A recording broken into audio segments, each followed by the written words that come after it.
वहीं बिहार बीजेपी के अध्यक्ष डॉक्टर संजय जायसवाल ने बिहार शिक्षा परियोजना परिषद की 7वीं कक्षा के प्रश्न पत्र को लेकर सवाल उठाए हैं।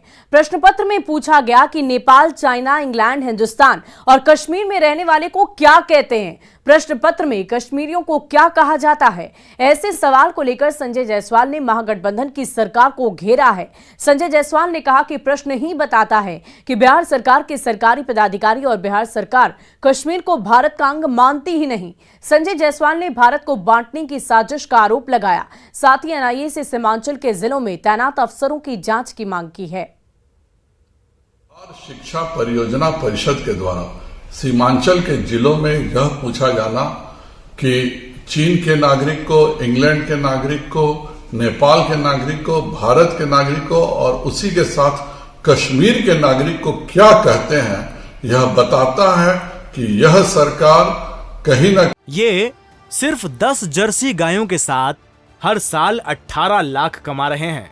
आपको भी ये सीखना है तो फ्रीडम ऐप को अभी डाउनलोड कीजिए। कहीं सरकार में बैठे हुए पीएफआई समर्थकों के और राजद के जो समर्थक पीएफआई हैं उनका नापाक गठजोड़ है।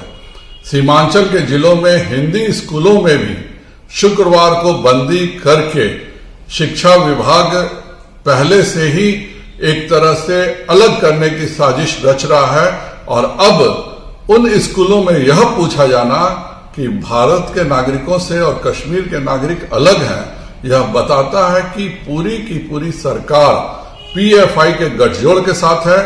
एनआईए को से भी मेरा अनुरोध रहेगा कि बिहार सरकार के अफसरों की जांच करें, खास करके जो सीमांचल में पोस्टेड हैं। अभी तक न मुख्य सचिव ने, न शिक्षा के प्रधान सचिव ने और न ही मुख्यमंत्री ने बिहार शिक्षा परियोजना परिषद के जिस व्यक्ति ने यह प्रश्न पत्र सेट किया और जिसमें यह पूरा बटा है, उनके खिलाफ कोई कार्रवाई नहीं की है। और यह स्पष्ट बताता है कि यह प्रश्न पत्र बिहार सरकार के मिलीभगत से हुआ है। मेरा केंद्र सरकार से भी अनुरोध रहेगा कि बिहार सरकार पर कार्रवाई करें, जिससे जो बिहार सरकार में सरकारी प्रश्न पत्र के द्वारा भारत को बांटने की जो नापाक साजिश हो रही है वह भारत के जनता के सामने आ सके।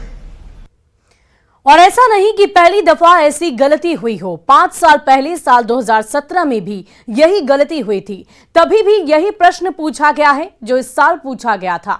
टीवी स्क्रीन पर आप 2 तस्वीरें देख पा रहे होंगे। एक तस्वीर इस साल यानी कि साल 2022 की है, जबकि दूसरी तस्वीर साल 2017 की आपको दिखा रहे हैं। और हंगामा तब भी हुआ था, दोषी के खिलाफ कार्रवाई की बात भी हुई थी। लेकिन ऐसी क्या कार्रवाई हुई कि फिर से गलती दोहरा दी गई या फिर जानबूझकर साजिशन? ऐसे प्रश्न पूछे जाते हैं। सवाल यह भी है कि क्या नया प्रश्न पत्र बनाने की जगह पिछले साल के प्रश्न पत्रों की कॉपी कर नया प्रश्न पत्र बना दिया जाता है? तो ये 2 तस्वीरें देखिए, साल 2022 और साल 2017 की तस्वीर हम आपको दिखा रहे हैं। बिल्कुल सामान्य क्वेश्चन ही पूछा गया है, वही प्रश्न है। अब ऐसे में सवाल ये उठने लाजमी है कि क्या उन्हीं प्रश्न पत्रों को एक बार फिर से स्टूडेंट्स के सामने, छात्रों के सामने रख दिया जाता है या फिर साजिशन इस तरह की गलती की जाती है?